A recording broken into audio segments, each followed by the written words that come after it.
population here in Trinidad and Tobago is becoming more angry. Well, in an article authored by Paula Lindu on Sunday, October 29th, she revealed that the Trinidad and Tobago Police Service said of the 473 murders, that is as of October 29th, 2023, 6% were the results of altercations, 4% were part of domestic violence situations, and 9% were acts of revenge. Murder-suicide remains a part of TNT's crime landscape. Road rage incidents have led to death at least 2 cases here in Trinidad and Tobago for 2023 thus far, and school fights continue to be broadcasted on social media. So we are speaking about anger and its relationship with violence this morning. Dr. Gonzalez is with me in studio. Hello, welcome to the program. Hello, good morning. Thank you for joining me.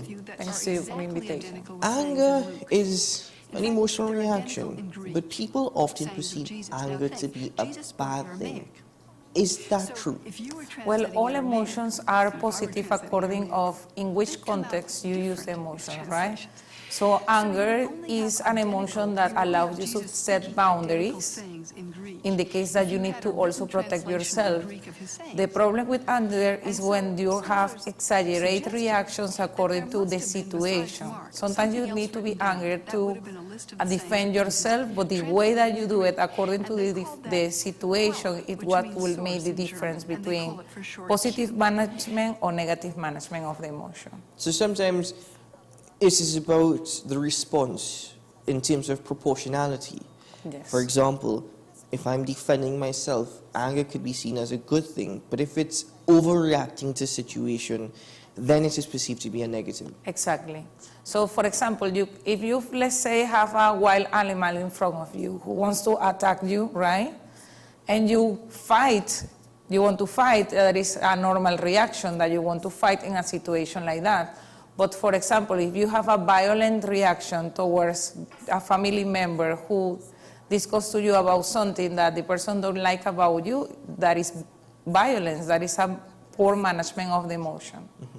So I want to speak about some of the factors related to anger, what might cause anger, which then may lead to violence. And oftentimes in conversations that I've had, especially following the COVID-19 pandemic, it's stress and this accumulation of stress and not knowing how to deal with stress. Could you explain to us the relationship, if that even is the correct terminology, to describe the existence of stress, anger, and violence? Okay, so stress will be a daily life challenge that you have with the small things that you have to do during the day.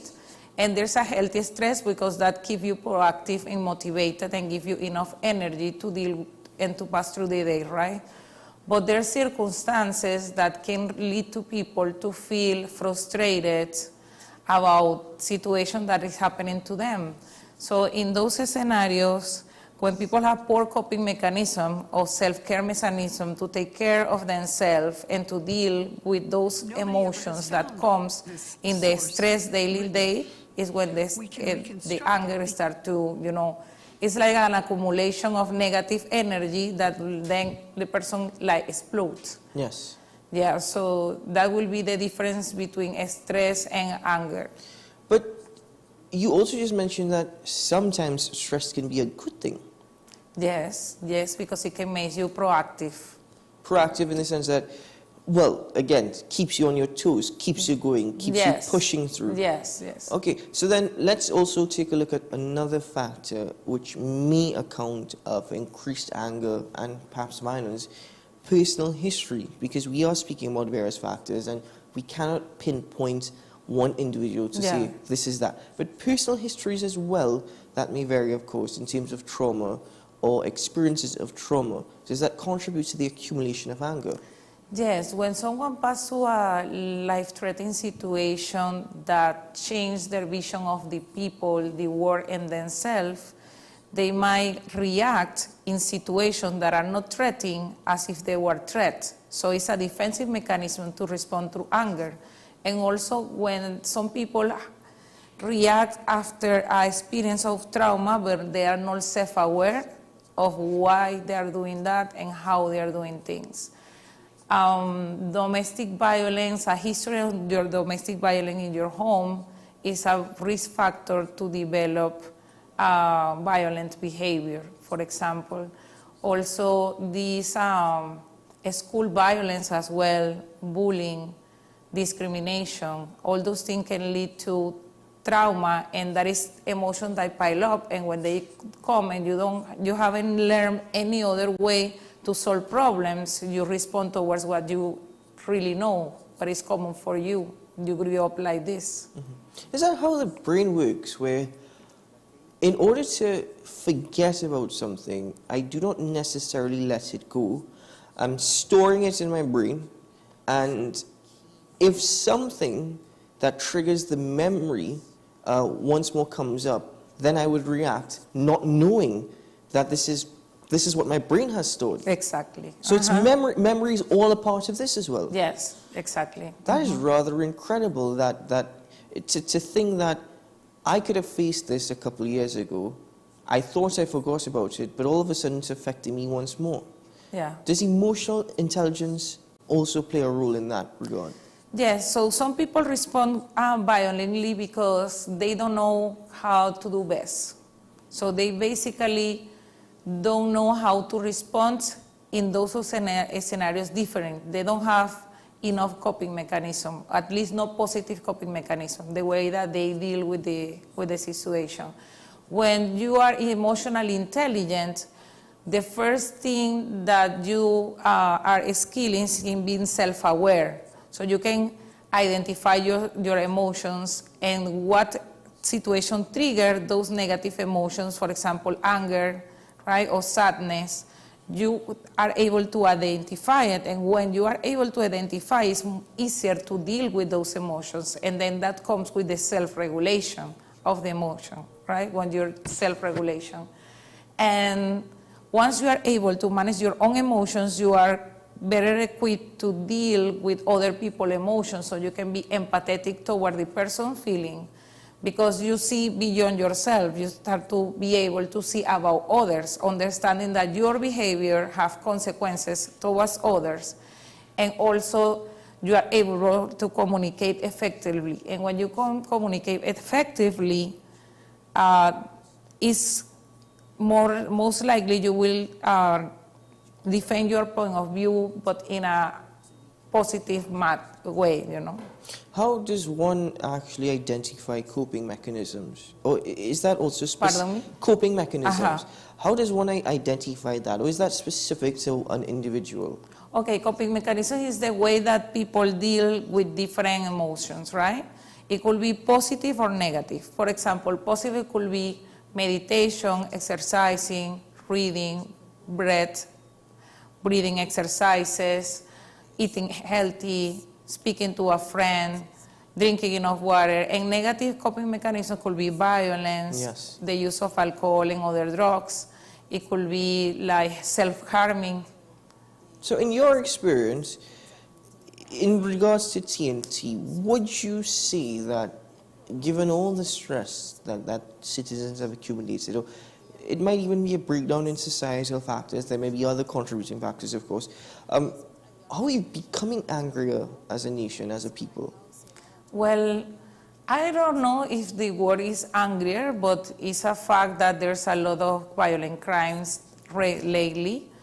I think it's a lot of factors involved there. One of the things is that sometimes these scenarios don't have consequences. Yes. And especially in domestic violence cases. So I think the lack of legal action in those cases also promotes the use of violence at the households, because people is not protected enough. I also believe that the financial constraints could be a highly stress factor, that people don't know how to deal with those situations and then they respond in that way.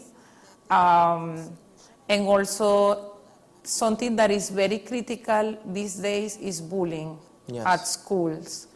And that's why it's important to start to bring this awareness to children and equip them with life skills in that way, that they don't grow up just managing issues through anger and through violence and abuse, so we can teach them better.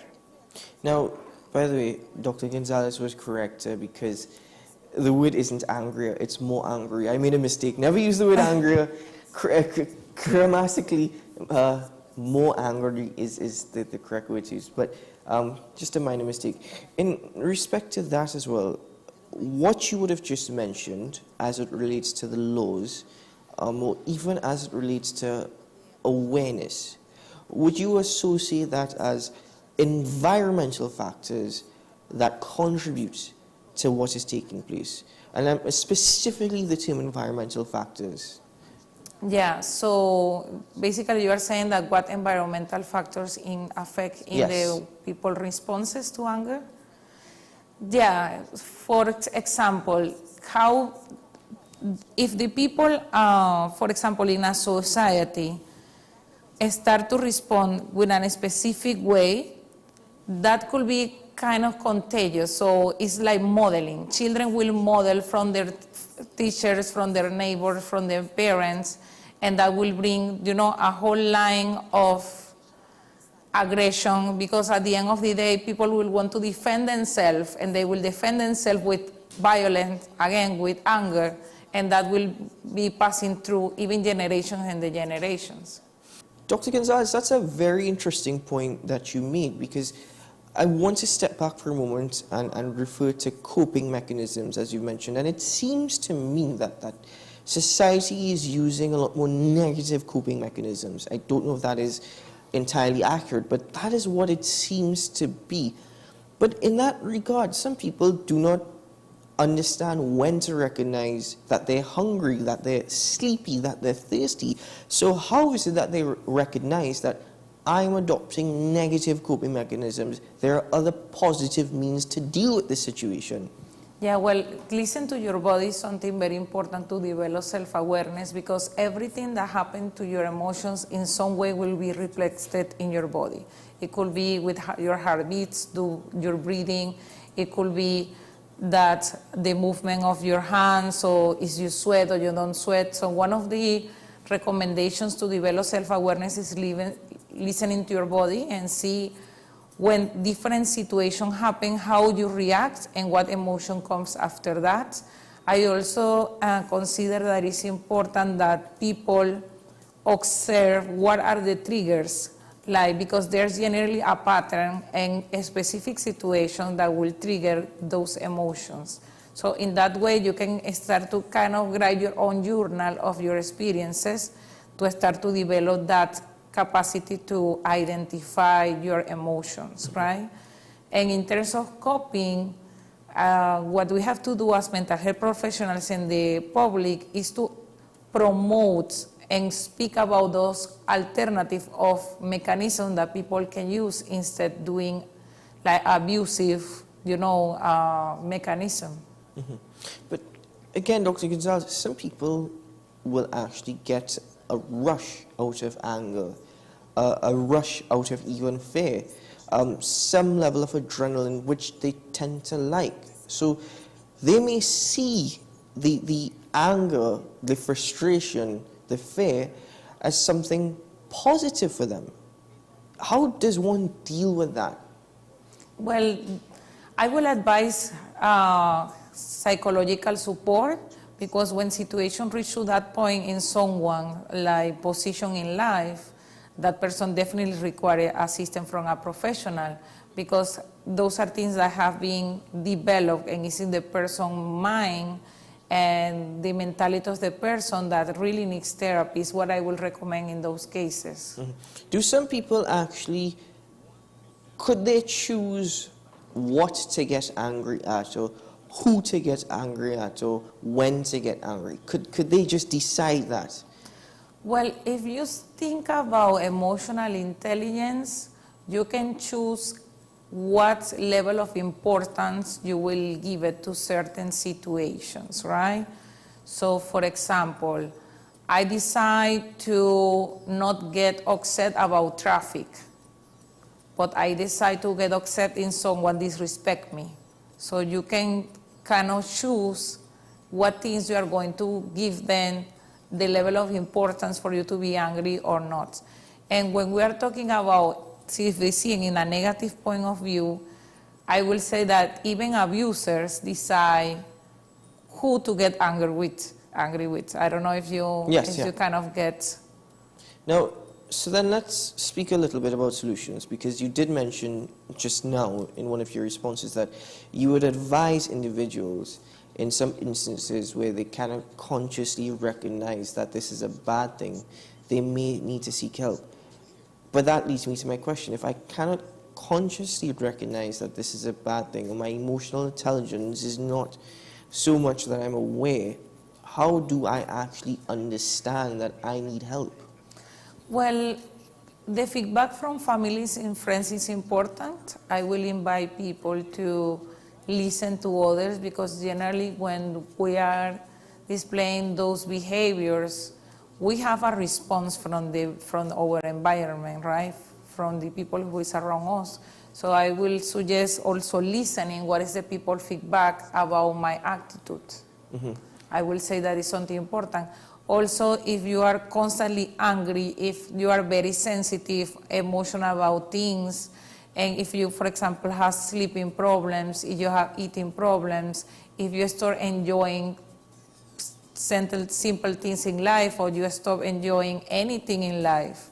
So that criteria is something that you have to consider and say, look, I think I have problems with anger management, and I need to find ways to cope differently with anger. People don't like to speak about mental health. People do not like to even associate themselves with psychology, with psychologists, with psychiatrists. They don't. And not to be in any way disrespectful or unkind, but the reality is people in Trinidad think that if I do that, I'm crazy, and people are going to look at me a certain way. I've tried many a times on this platform to welcome psychologists, psychiatrists to have these conversations, because mental health is important. But changing the mindset of society, could we extend conversations beyond just this studio? Does there need to be greater outreach in terms of societies and communities to bring mental health awareness? Yeah, well, one of our intentions in the Association of Psychologists in Trinidad and Tobago is doing public awareness activities. So we expect the support from the media to broadcast that when we are able to plan our activities. But I also know that NGOs and government also have their efforts to reach to communities to bring mental health awareness. And you've also mentioned at the beginning of this program that there needs to be greater focus for children. It starts from children. Yeah. And in that sense as well, should there also be psychology testings or psychiatric testing, if we even want to use that terminology, for children within a primary school setting, for example? Is there a need for that? I think there's a need for skills development since the children are in preschool. There's many ways that you can, through play, teach children how to manage their emotions and to cope with difficulties and understanding the emotions. I have worked with children, and since small you can teach them what are the emotions and what is the function of the emotions and why they exist and what is positive, what is negative about those. So education plays a big part in this awareness. And a simple thing such as empathy as well helps the situation. Well, exactly. If you are empathetic toward the person, probably you will never abuse the person, because you understand that will have a consequence in someone's even safety, emotions. Well, Dr. Gonzalez, I want to thank you very much for joining me this morning. It's been a pleasure, because I read this article and I thought it was interesting that it took the angle of, yes, we're seeing increased violence in TNT, but let's speak about the contributing factors: stress, anger. So I'm so glad that we were able to have this conversation and even put forward some solutions as part of the conversation. Thank you so much for your time. Thanks for your invitation. Been a pleasure. Bye. psychiatrist Dr. Gracie Gonzalez joining me on the program this morning, ladies and gentlemen. Well, you heard it from her. In life skills, for example, for young children can go a long way, of course. That's why they call it life skills. But even as adults, as human beings, consciously recognizing when things are not right. For example, there may be a change in our behavior, in our diet, even not recognizing when we're sleepy. Speaking to others around you, listening to your friends or family, or even you adopting an empathetic approach by listening to them. All those things, well, those things can help. Ladies and gentlemen, thank you very much. We're going to take a break on the program, and when we return, well, the conversations continue.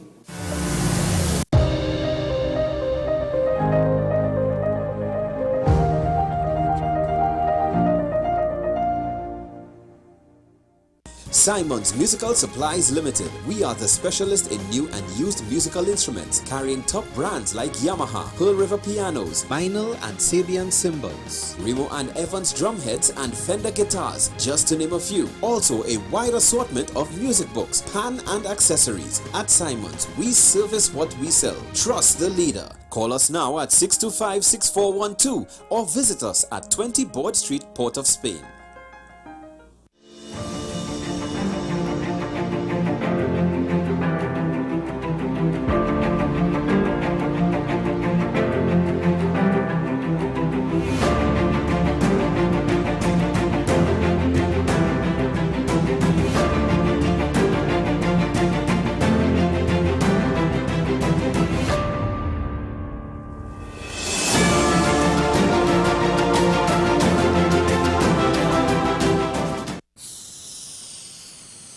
If these walls could talk, they'd cry uncle.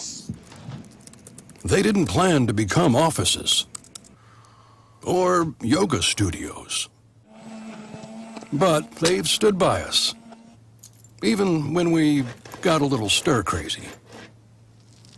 For that, they deserve some thanks. They deserve Benjamin Moore. FanZone, your reliable, authentic supplier, has just gotten better. You can now visit our website www.fanzonett.com for your authentic wear and collectibles. The only place where you can use both your Visa debit and credit cards. Visit our website fanzonett.com to make your purchase today. Take some time for yourself or spend some time with the family at Sandy Point Village Hotel. Enjoy our various studio and suite apartments, self-contained with their own kitchenettes and Wi-Fi. We also have our famous 100-foot swimming pool and our beachfront restaurant, The Steak and Lobster Grill. And our location in Crown Point puts us near the center of activity from the nylon pool to the local nightlife. Call us and make your reservations at 639-8533, 389-2378 or email us at sandypointvillagehotel@gmail.com. The newest book is here, Closer to the Church, the debut novel by author and former mayor Louis Lee Singh. Available at all the home store branches, Barataria, West Mall, Shogunas and C3 San Fernando. Paper-based bookshop 10 Nook Avenue, St. Anne's, WESN 30A Gattaca Street, Woodbrook, Metropolitan Bookshop, Ariapita Avenue, Woodbrook, and all RIK bookstores nationwide. Available online as paperback on Amazon.com and Kindle for e-readers. For more info, call 628-5835 or 389-6504. Also available from author Louis Lee Singh, I Used to Live in Heaven, Letters to My Granddaughters, and Local Government in Trinidad, Conspiracy Against the People. Every word, every line, every paragraph depicts a real moment in someone's life. A father, a sister, a mother, a brother. We at Newsday are dedicated to you, the people, and through independent, unwavering journalism, strive to always bring your stories to life. Because your stories are more than just words. Newsday, independent and credible.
Welcome back to the program, ladies and gentlemen. I've had a bit of change in attire, so a bit more comfy now. Thank you very much for joining us this morning as we continue our conversations focusing on health and wellness. Now, cancer awareness, that simply never ends. Don't think that because the month of October has gone past us by, that the fight against cancer or the spread of education, the awareness associated with cancer ends. Not at all. In fact, the Trinidad and Tobago Cancer Society on November 18th presents Bubbles for Life at the Brian Lara Cricket Academy. Now, what is Bubbles for Life? I'll tell you what, there's an individual who is best poised to answer such questions, and I'm joined by that individual this morning, Dr. Asante LeBlanc, as she's the chairwoman of the Trinidad and Tobago Cancer Society, and she's with us via Zoom. Hello there, welcome to the program. Good morning, Keaton. Good morning, Trinidad and Tobago. Thank you for having me. Thank you so much for joining me this morning. Well, Bubbles for Life, that sounds rather exciting. And the first thing that came to my mind was a rave. Nothing necessarily to do with cancer awareness, but possibly this is why it's such an excellent venture. Speak to me more about the event, please. Sure. Bubbles for Life this is our 6th installment along with our corporate sponsor, Republic Bank. And it was born out of the idea that we needed to really come out of the month of October with our walk, and we needed to revolutionize the event itself. So, it was about us celebrating life. It's about us celebrating hope while we educate, promote screening, and also just unite as a country and a nation against cancer. So it's an amazing, fun event for all ages. It's where we run, walk, dance, do anything you want through Bubbles. And every year there's a different theme. And this year, what we decided to do was, instead of colored shirts, we have all the white shirts, as you can see I have on here today. And you go through a paint station and you have different colors for different cancers, and you get to choose your cancer color that you're painted in.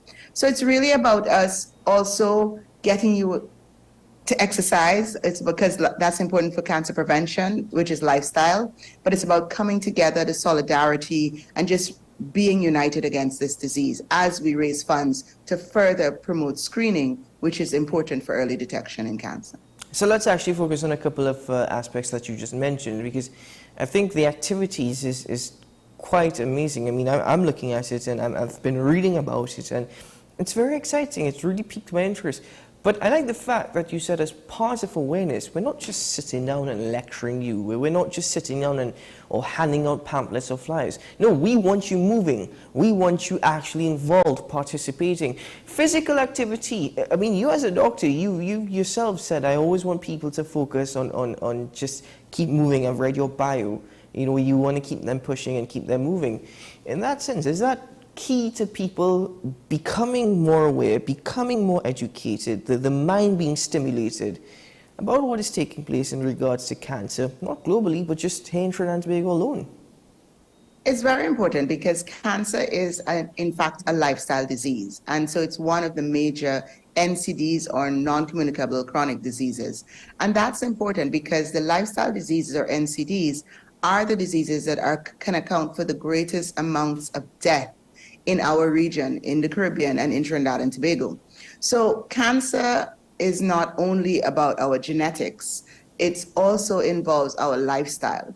And that's important. And part of our lifestyle involves exercise, moving, not having a sedentary lifestyle, along with our diet and other toxic habits that we don't want you to be involved in, which is smoking and vaping. I always have to add that in because we need to remind the population why we should not have these toxic habits. But movement is so much key, because not only does it promote well-being at a cellular level, at a physical level, and a mental level, it's so important because it helps you to cope with stress. And that is also another factor, and it helps you promote better sleep. So it's so multidimensional and multifaceted that it has to be one of the key cornerstones in fighting any of the lifestyle diseases, and in this case, cancer. Now, you've also mentioned in regards to a paint station, you can walk through a paint station with your white jersey on and then get colored or sprayed with the color of the Cancer Society, or I suppose the cancer that you would like to bring awareness to or support. But this is the thing, educate me please. I'm aware that pink is associated with breast cancer, not fully aware or fully understanding that there are other colors associated with various forms of cancer as well. Yeah, so the thing is that breast cancer is one of the leading cancers worldwide diagnosed.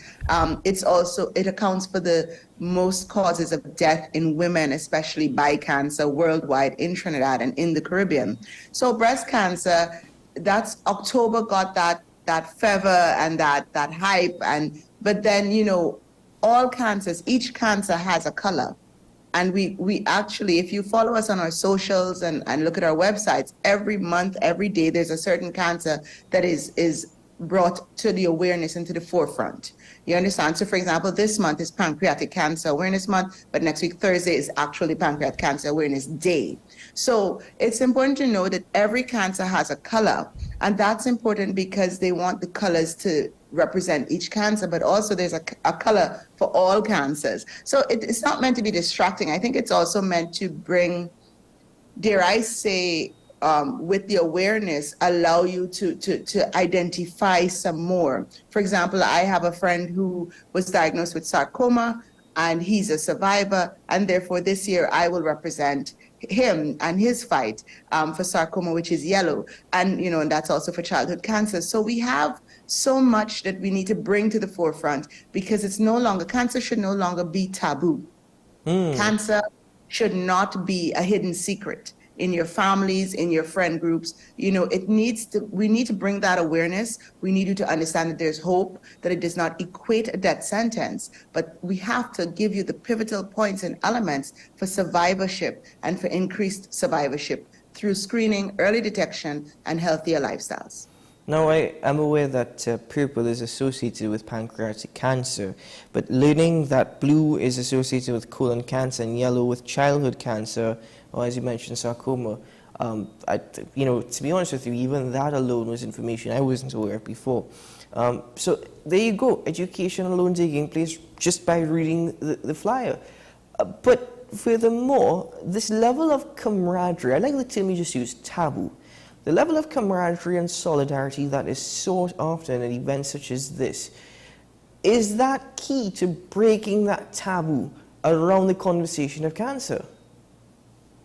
It definitely is, because over the years, I've seen from over the past 6 years, but even before, you see the survivors coming out, you see members of families of the survivors coming out and saying, I feel so much better to be able to share. And that is the important thing, because you need to share, not because somebody needs to echo your story, but so that you can teach, because that's what it's about. It's about us sharing our experiences to further empower the future generations so that they don't have to suffer. You understand? So that's what's important. So this is just another part of it. Losing my grandmother to cancer, through her battle twice, we definitely as a family saw the need for support and unity, both within the family and outside of the family. And Kitan, when you're in bubbles, it's an experience that, you said it, you only think of a rave. Well, you think of a holistic healing rave. It's just empowering, because you have Marcia Miranda, who's our global hero for hope from this year. You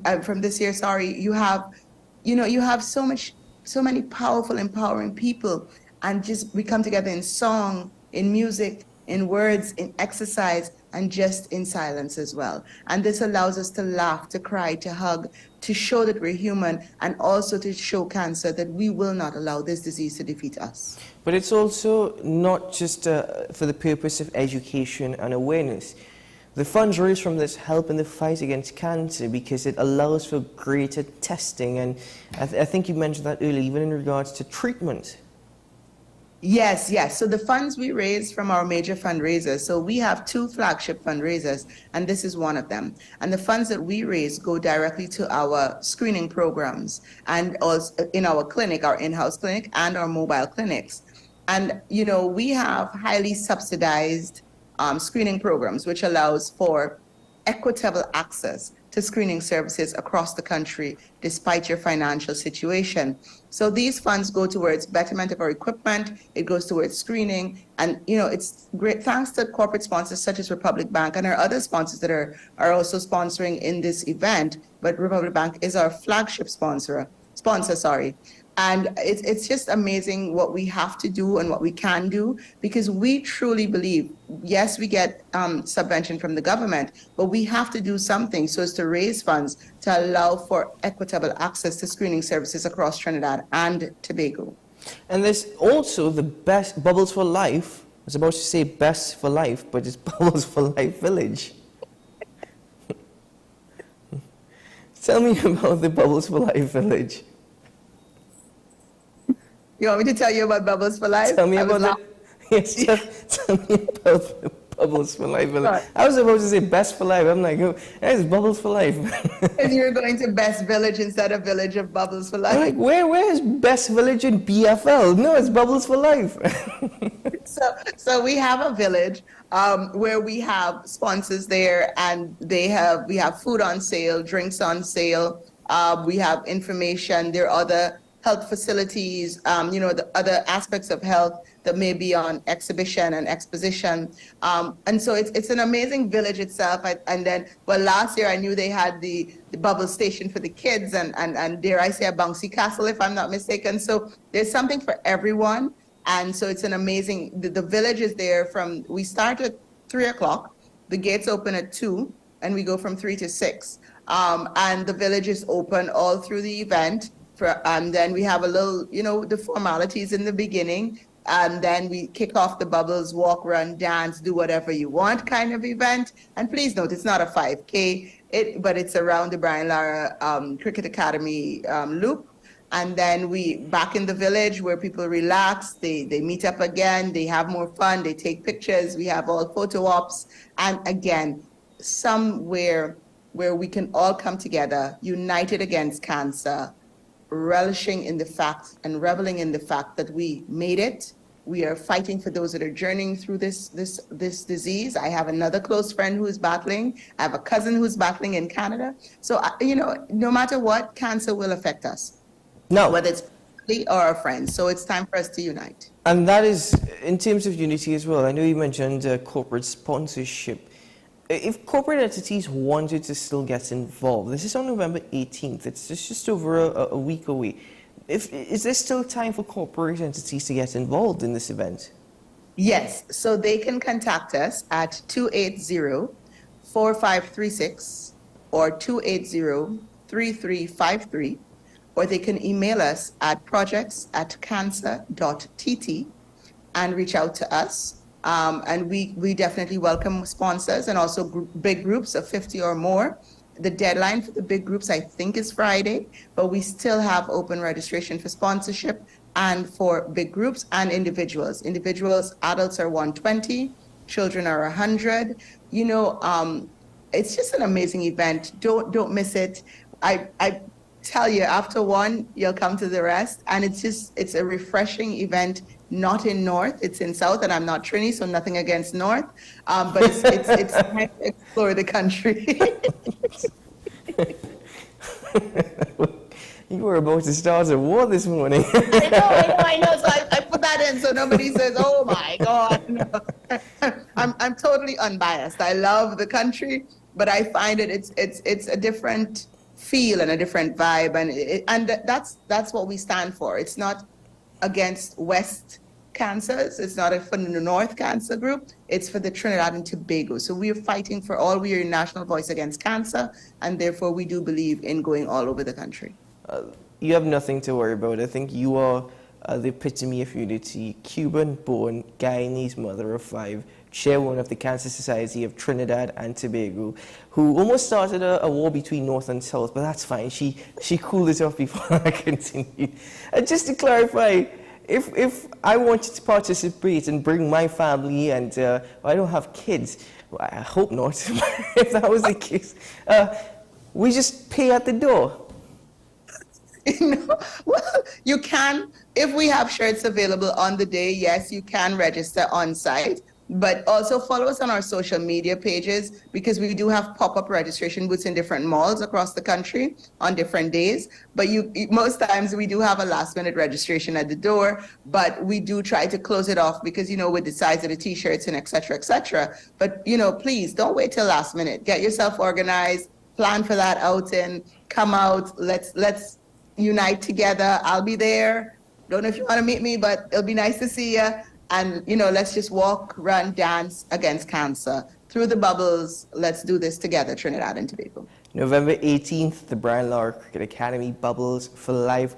Well, Dr. LeBlanc, thank you very much. It's been a pleasure. Thank you so much. And looking forward to November 18th. Thank you, Keaton. See you then. Have a great day. Take care. Bye-bye. Bye-bye. Okay. Ladies and gentlemen, we'll be right back after this.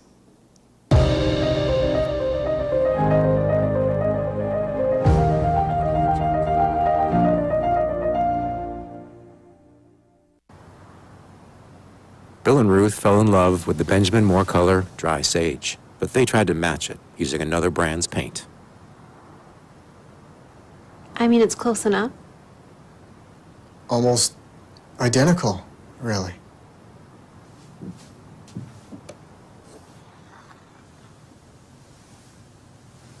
Yeah, there it is. Never trust another paint to be a Benjamin Moore color.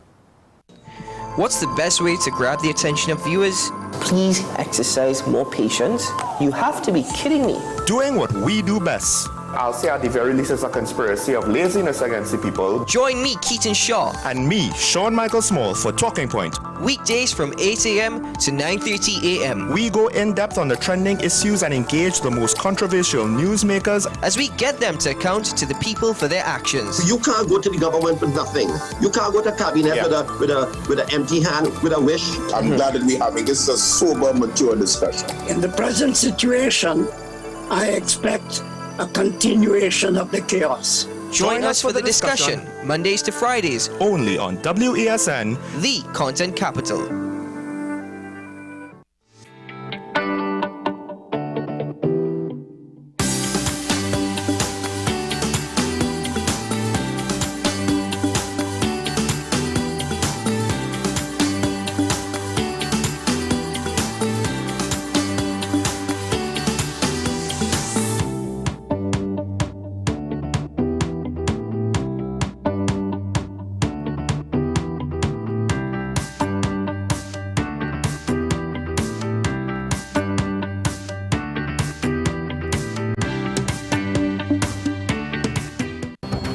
The issue, the continued rise in the price of flour and its impact on the cost of living in Trinidad and Tobago. How should we go about it? I want to ask you, what has been revealed to you about the state of vulnerability in the country because of this exercise and because of what we're going through? Is the government losing the war on the vaccine front? The discussion should revolve around the common good for the greatest number of people in Trinidad and Tobago. How do we inculcate a sense of respect and regard for people who may not be of your own political ilk or persuasion? The communities are now being used by political opportunists. So when the tables are turned, it's the same way. Okay, this has been 10 questions. I'm Andy Johnson, and we'll see you next time.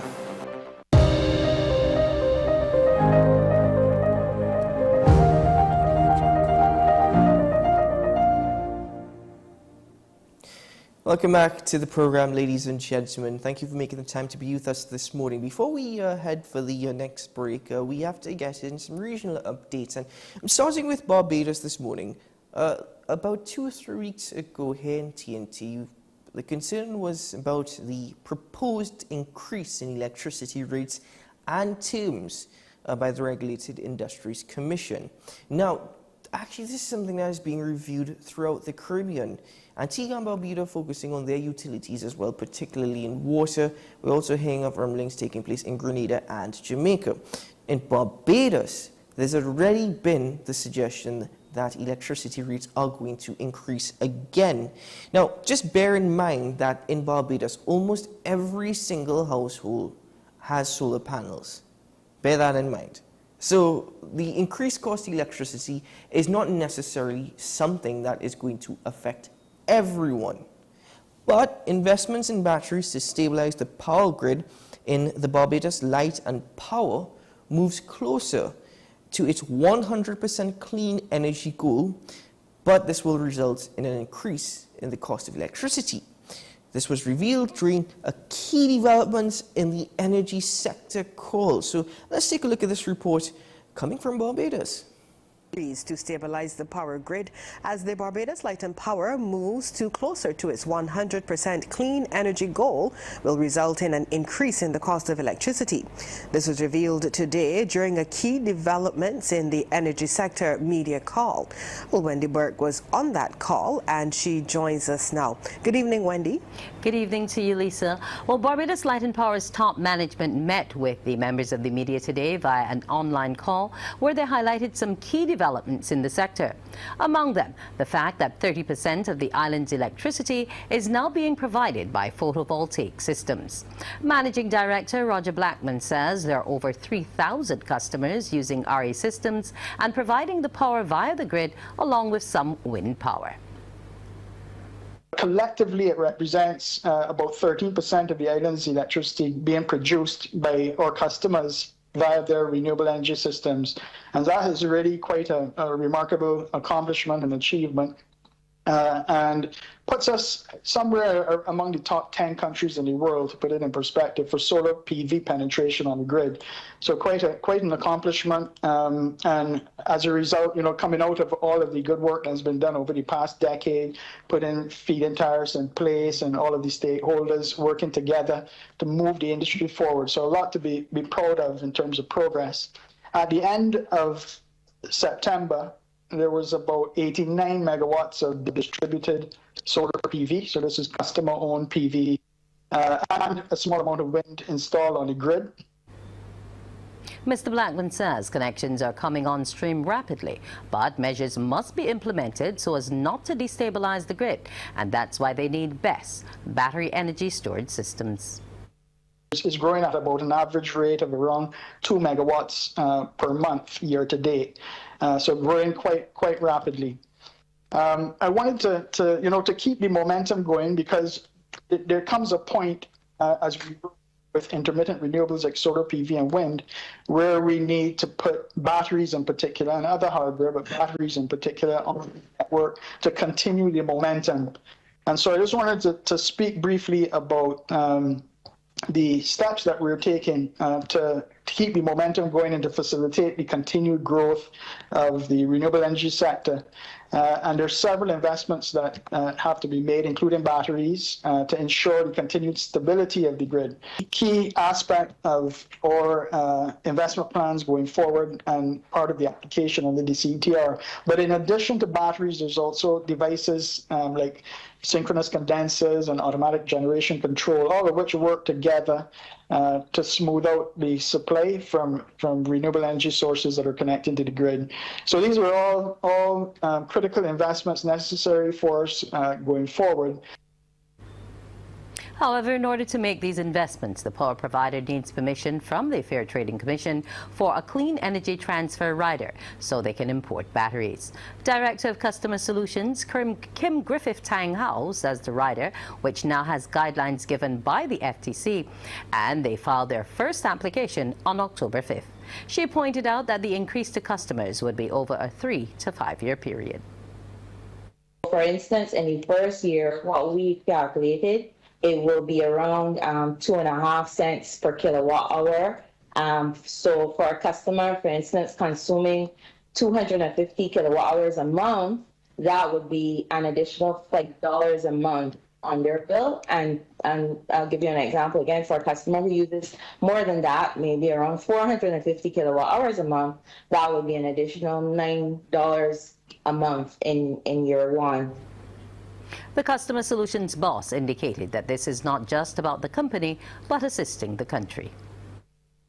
The benefits for us as a country is that we make that and we get closer to those 2030 goals. We become more energy independent and self-reliant, and it helps us to reduce our fossil fuel dependence. And these investments ultimately should and will result in some fuel savings. So while there is a cost associated with moving towards, more significant RE penetration and these RE investments, really on the path to achieving 2030, there is a cost to that. We obviously look at it and it's balanced against the benefit of making such a progressive step. Ladies and gentlemen, let's take a break here on the program, and when we return, well, it's Wild Wednesday. Yeah, we'll be right back after.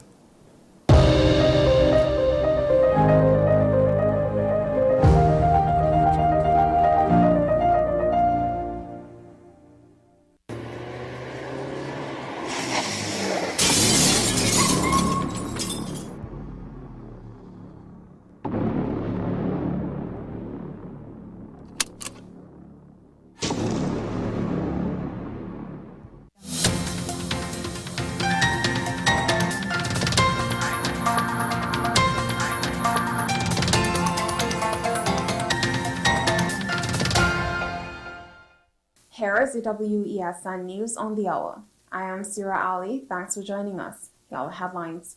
Minister dispels reports of Prime Minister's compromised information. Prime Minister raises concerns over democracy in Tobago. Search and rescue operation initiated after man swept away by floodwaters in Arima. Regionally, flood warnings issued as heavy rain soaked central and southern valleys. Now for the details. Minister of Public Utilities Marvin Gonzalez has made it clear that the Prime Minister's information remains secure and has not been compromised, contrary to recent media reports. Media reports had previously suggested that Prime Minister Dr. Keith Rowley's identification card number, driver's permit, and passport number had been compromised in a data breach at TSCT. Additionally, it was reported that the breached Excel document contained the Prime Minister's birth date and a PO Box address number. The data bundle included scans, a list of names, and various credentials. Minister Gonzalez's statement serves to refute these claims and ensure the public of the security of the Prime Minister's personal information. Tobagonians have received a caution from Prime Minister Dr. Keith Rowley, who has expressed apprehensions about the stability of democracy in Tobago. Dr. Rowley has alleged that the Tobago People's Party, led by Chief Secretary Farley Augustine, has made assurances to allocate the Tobago West and East parliamentary seats to the opposition United National Congress in the upcoming 2025 general elections. During a People's National Movement gathering held in Mansion Hall on Sunday evening, the Prime Minister highlighted his concerns. He contended that this agreement is being forged as Augustine actively pursues the creation of a Tobago legislature in collaboration with the UNC. Tonight I want to ask all of Tobago, when you hear Farley talking about this fight over self-government and all these things that we want, what is the UNC position on those matters? What is it? And the reason why you have no answer to that is because the UNC want no part of what he's fighting for in Tobago. What they want in Tobago is to get 2 seats from Tobago, and those 2 seats would add to whatever they win, and they get the government to take out the country. That's what it's all about. A dramatic search and rescue operation was launched on Monday night to locate an individual who was swept away by floodwaters in Arima. The incident came to the attention of authorities following the posting of a 41-second video on social media, which depicted a man battling against the powerful currents in a drain adjacent to Lawrence Park. In the video, the unidentified man could be seen grappling to maintain his grip on a railing as the relentless water carried him along the watercourse. Regionally, Belize is currently under flood warnings and alerts as heavy rainfall inundates various regions in the central and southern parts of the country. These downpours, accompanied by thunderstorms, are linked to the remnants of a low-pressure system that has been shifted inland over Central America. The National Meteorological Service of Belize has indicated that this persistent heavy rainfall is anticipated to persist through the night and into tomorrow. Reports have already confirmed instances of flooding in several areas, with the Cayo district being among the affected areas, regions. Well, that's news to the hour on WESN. I am Sira Ali. Thank you for watching.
Join me, Dr. Nalini Kokaram, on What's Up Doc, where we discuss all your burning questions concerning health. Trinidad and Tobago is among one of the highest risk group of patients that develop this form of genetic breast cancer. What I'd like to take home from a short interview like this, screening. You must screen. Because it's silent. It's silent. Yeah. And because it's silent, you don't know it's there. What's Up Doc, every Tuesday and Thursday on WESN, Content Capital. Take some time for yourself or spend some time with the family at Sandy Point Village Hotel. Enjoy our various studio and suite apartments, self-contained with their own kitchenettes and Wi-Fi. We also have our famous 100-foot swimming pool and our beachfront restaurant, the Steak and Lobster Grill. And our location in Crown Point puts us near the center of activity, from the nylon pool to the local nightlife. Call us and make your reservations at 639-8533, 389-2378, or email us at sandypointvillagehotel@gmail.com.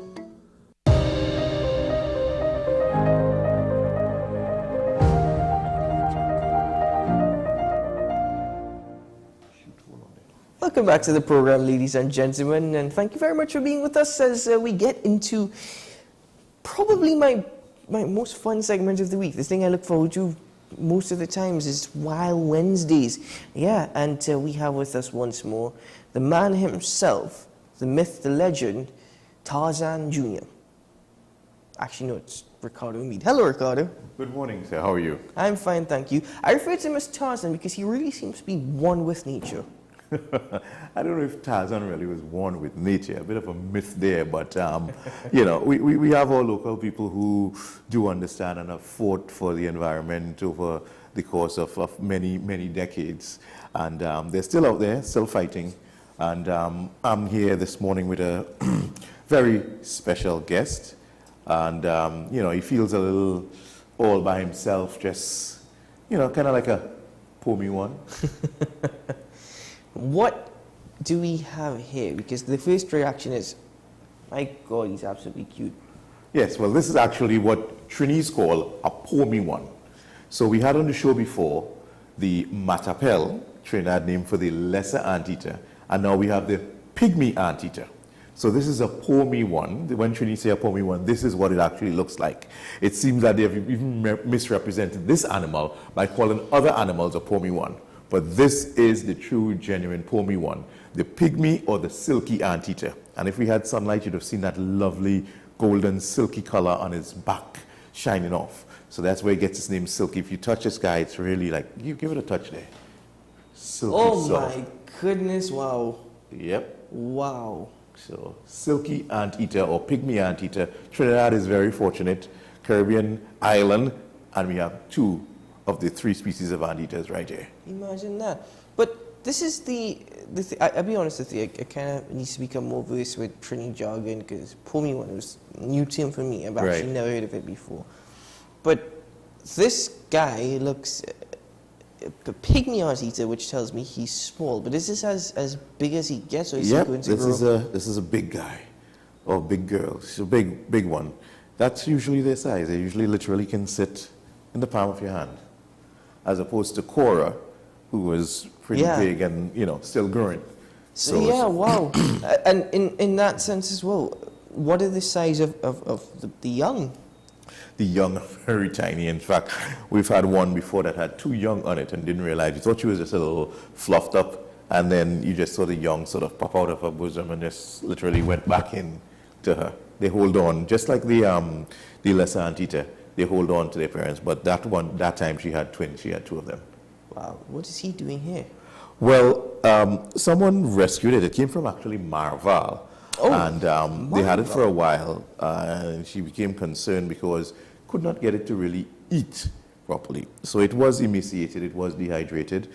We have since rehabilitated this guy or girl, and we will be taking it to the swamp to release it. So hopefully when visitors come in and they're on the tour of the swamp, they may get an opportunity to see this one, or I think about 8 of the other ones that we have released over the years. That's one of our favorite places to release them. They love that mangrove environment. It's a natural environment for them, so they're naturally found there. We choose places where the animals are found or where the animals will be safe. So we put them into an appropriate environment. So we're not taking strange things and putting it into the swamp.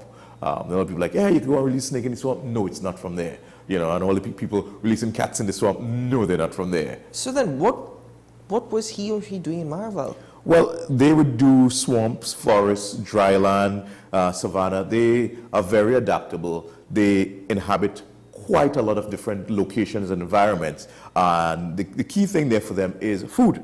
So once they're able to get termites nests, and if you know termites, they are everywhere. And there are a lot of termites in Marval, yes. Right, they are everywhere. So yeah, Marval has a nice bit of forest, and then you think about the hills going up in the back there, ideal environment, especially since it's fairly inaccessible to most humans. So it's a great safe space for them there. It probably got disturbed on its journey, just got down to this house.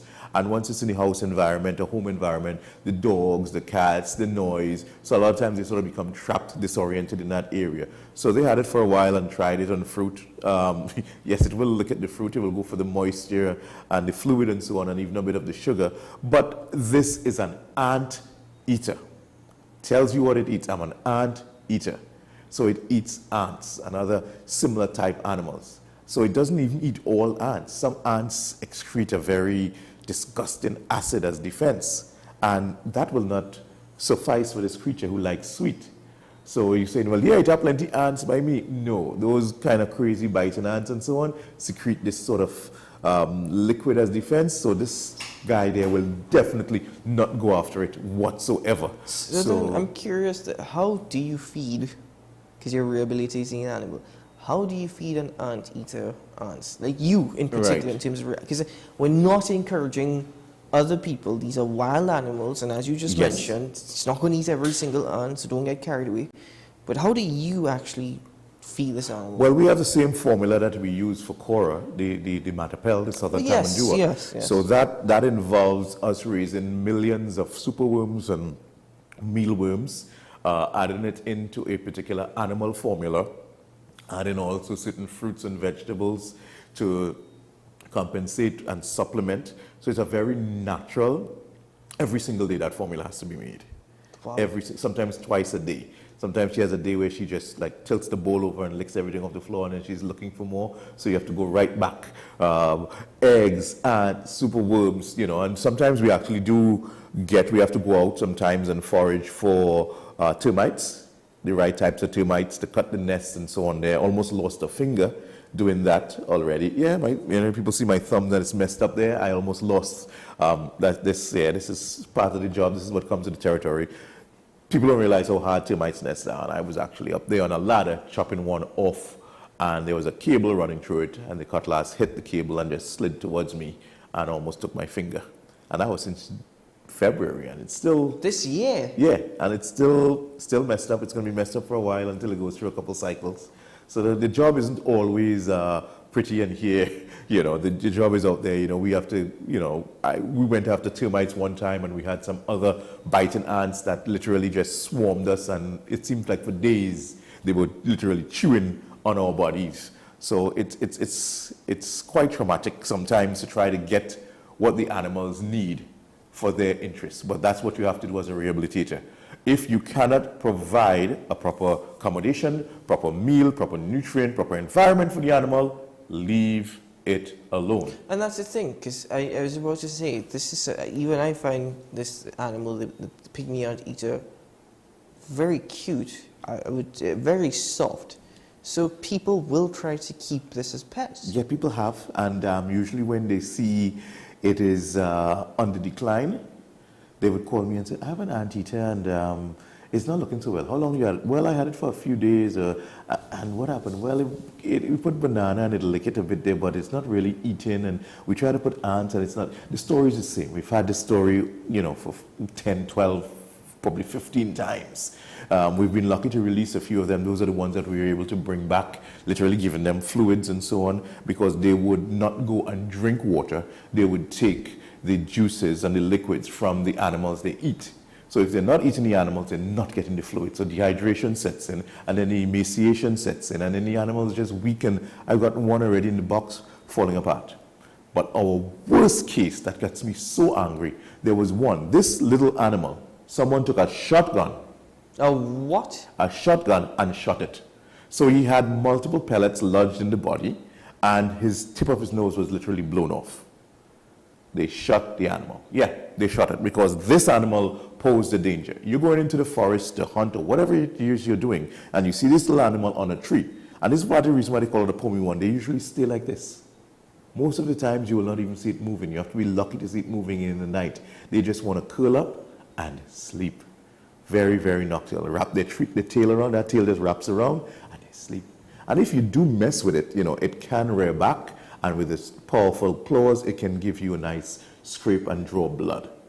But it's not a dangerous animal. It should be just left alone. So someone shot it with a shotgun. This was all the way down in Point Fortin. Got it to a vet down there. The vet contacted us and got it up to us. We got the x-rays, and we were just mortified when we saw about 3 pellets in the body of this animal. And again, the nose blown off, so we couldn't even try to feed this animal. So it was just a very short while before the animal declined and passed. This animal can be found nowhere else in the Caribbean. You can find it in Guyana, South America. Nowhere else in the Caribbean have these animals. And we're here just destroying what we have, not appreciating it at all. That is a tragic story. The thing is that do people in Trinidad, it's very small, but do people actually eat this animal? I can't. After you skin this here, the fur is quite thick. This is just a little frame, a little animal, tiny animal. You know, it weighs less than half a kilogram with everything. So when what is there to eat? What is there to eat? I'm trying to wrap my head around why would you shoot the animal? And then you shoot the animal and you take it to the vet. Well, it was someone else. He found the animal. Took it to the vet, you know. They shot it and then took it to someone, and they're like, what the hell is going on? The animal is bleeding and in pain and distress and so on. So they took it to the vet. And the vet, knowing us doing wildlife rehabilitation, we made arrangements for it to get to us, took it for x-rays, and, you know, the story just, you know, gets literally worse. The animal died. And it's just sad, this tiny little thing. Well, thank goodness for this little creature here who's had a second lease on life and a second opportunity. He's Can we get a hold on him? Going back into the wet, yeah. Let's see if he tries to kill you this morning. I hope not. Quite interesting. I'm friendly. I don't have mealworms. I'm not made up of mealworms, but you know. They move slowly, but if he comes towards your hand, I'm going to the other end. Yeah, just that's literally what you do. Just reverse your hold the other end, and when you get to the end, he'll probably turn around and come back, and so on. But this is the saga. This is the sort of stuff. We have so much exciting, beautiful, interesting stuff out there that's wild. And there are some people out there who just encounter them and use the opportunity to kill it. They would shoot it or bash it to death, bludgeon it, and then bring it back to you and say, you know, what is this? Do we eat it? Is it dangerous? How about just leaving it alone? Oh gosh, man, I wish some of these people would grow, I mean, an ounce of brain, you know? Just leave it alone. You don't know what it is. If you have a hunting permit, it's not for this animal. Yeah. This animal is protected. So why are you shooting it? You're breaking the law. You're no longer a hunter. You're a poacher. And I tell you, there are very few hunters in this country. The nonsense that people do routinely out there, you're no longer hunting, you're poaching.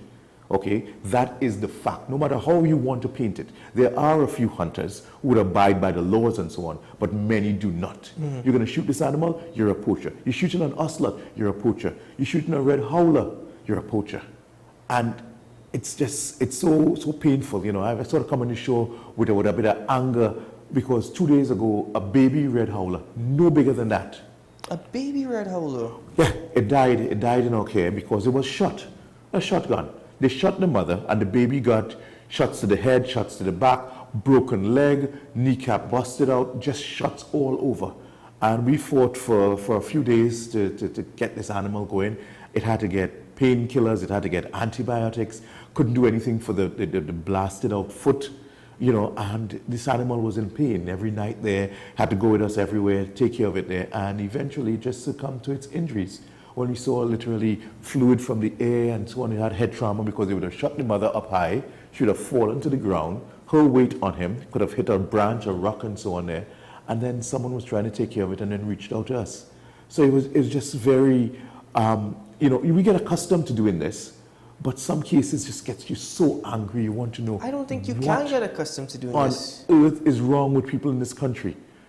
The red howler is a protected animal. Not just protected, it's an ESS, environmentally sensitive species. So that means being caught with the animal, hunting the animal, hurting the animal, you're subject to a $200,000 fine and 2 years in jail. Well, who's going to find them?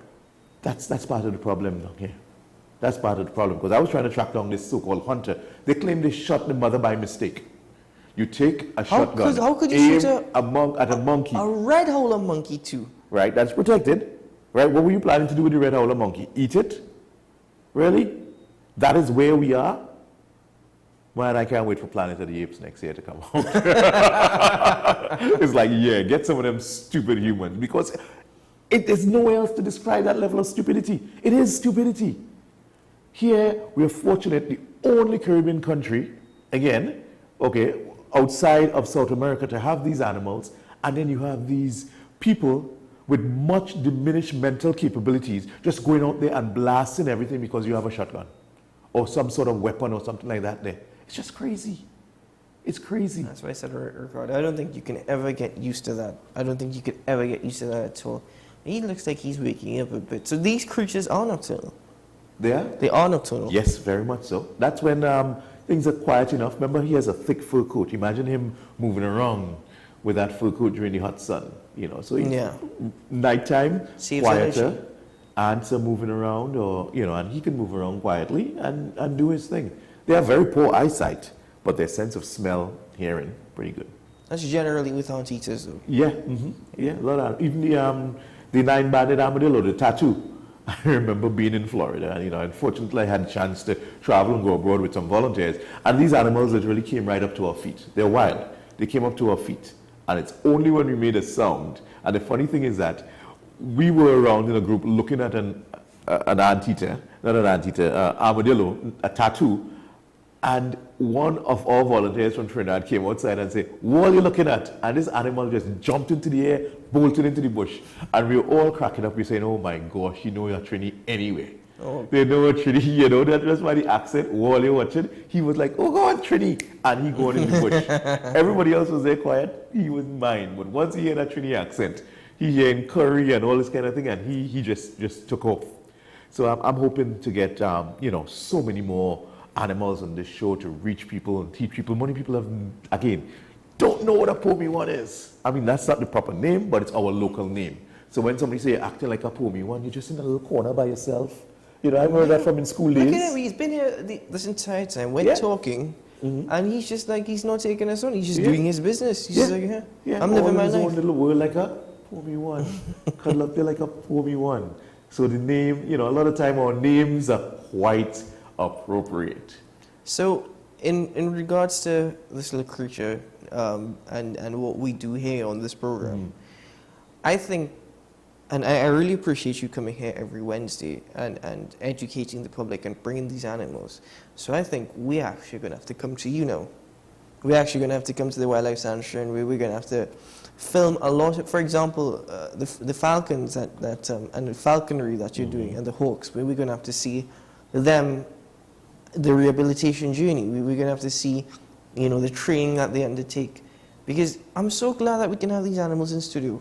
But as you mentioned, there's a lot more to learn and see. There's so much out there. And part of the joy, and people are like, why do you do this? When you have an opportunity to take an animal like this that was not doing well, close to death's door, and to give it an opportunity to bring it back.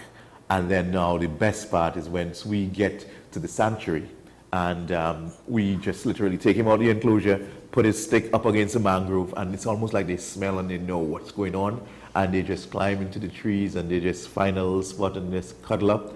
And then the boats that come down the channel afterwards, they're looking, oh my gosh, look at Antita. And we're just sort of grinning because we just placed that there.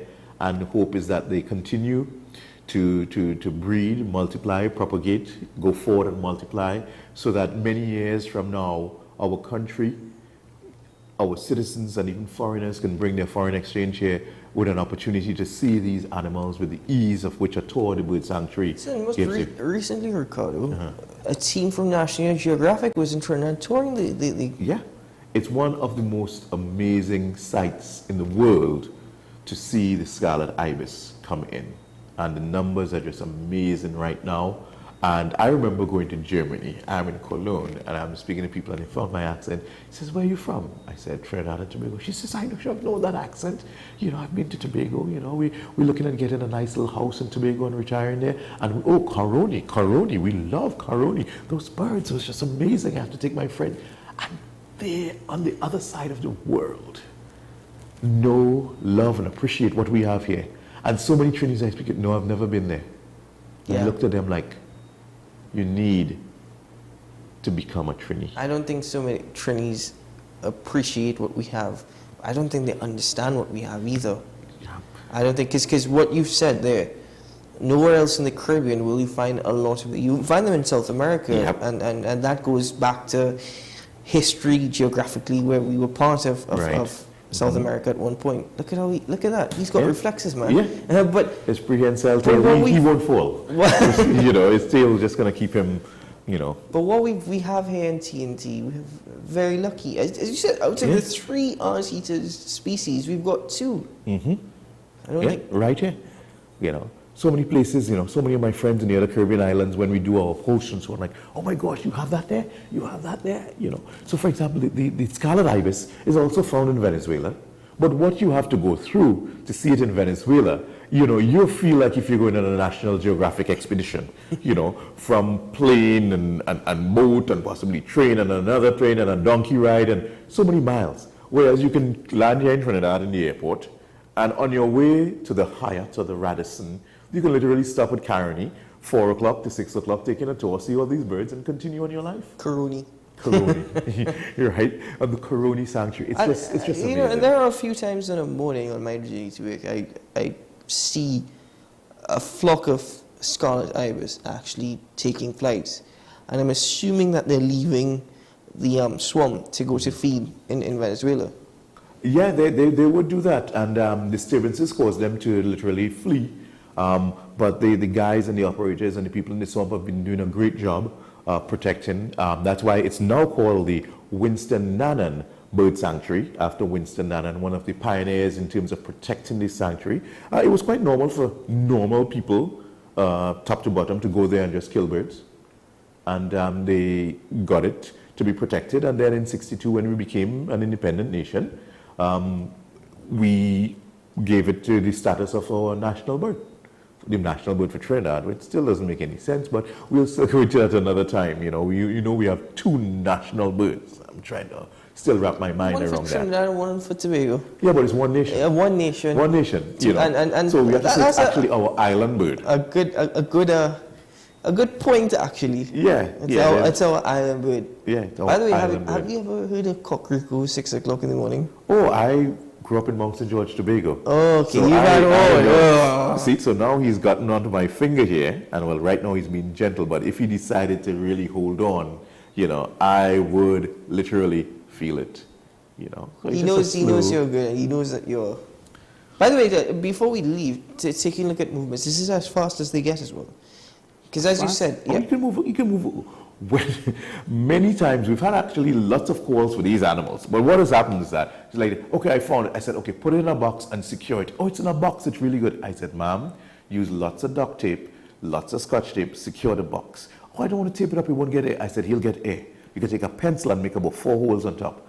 It is an escape artist. 5:30 in the morning, I'm looking for it, I can't find it. I said, and I just pulled the text and I sent it back. See the part where I said he's an escape artist?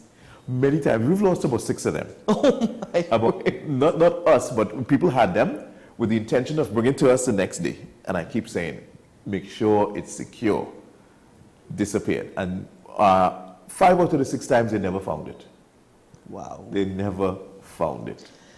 So. Well, Ricardo, to you and the team, again, thank you for all the work that you guys are doing, and even giving this guy or gal and others a second chance, a new chance at life. Well, again, could only be grateful. And for coming here every Wednesday and bringing these animals and educating the public, informing them.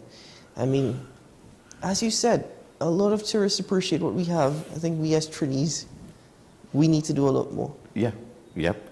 And it starts with education. So that's why we're dedicated to doing this, a chance to reach and teach. That's it. You cannot be expected to protect what you don't know. Yeah. You cannot expect it to show appreciation for something that you can't love.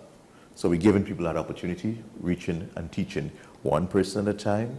And this month is amazing. I think we are, by this weekend, on check back, going to cross 500,000 people that I probably personally spoke to in this country. Wow. So it's been, this is our 18th year. This is our anniversary month. So we've reached now just about 500,000 citizens that we would have reached to and preached to and even prayed to, sometimes argue with about wildlife conservation.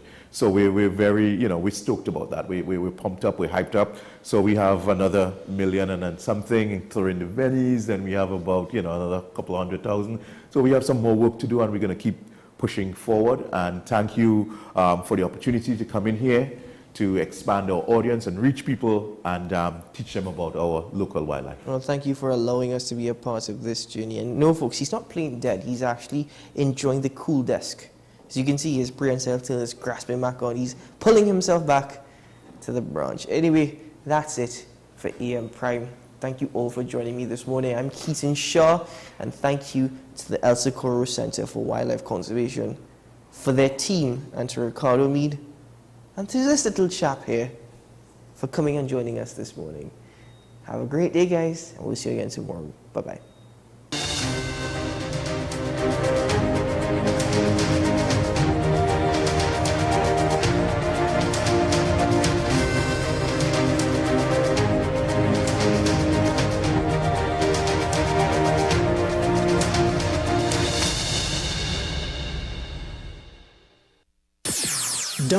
WESN.